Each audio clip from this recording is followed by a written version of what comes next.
নমস্কার। আজকে আমি বানাবো লোটে মাছের চপ।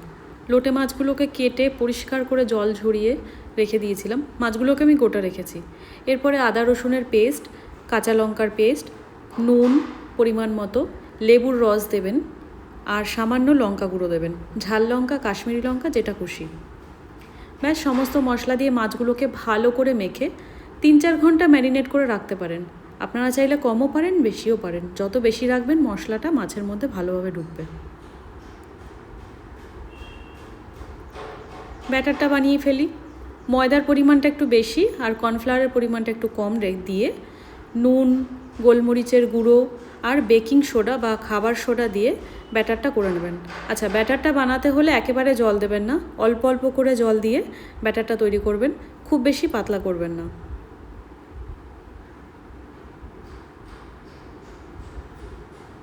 জলটা অল্প অল্প করে দেবেন। সোডাটা আমি একটু পরে দিয়েছি, ভুলে গেছিলাম তাই।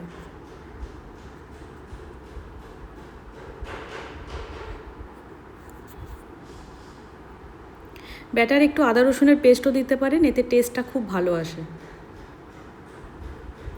আমি ময়দাটা মাছের মধ্যে ডাইরেক্ট দিয়ে দিয়েছি। আপনারা চাইলে শুকনো ময়দা রেখে তাতে একটা একটা করে মাছ কোট করে তারপরে ব্যাটারে দিয়ে তারপরে তেলে ছাড়তে পারেন।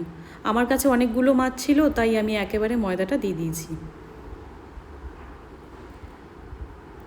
ব্যাস, এবার একটা করে মাছ তুলুন, ব্যাটারে চোবান আর গরম তেলে ছেড়ে দিন। তেলটা যেন ভীষণ পরিমাণে গরম হয়।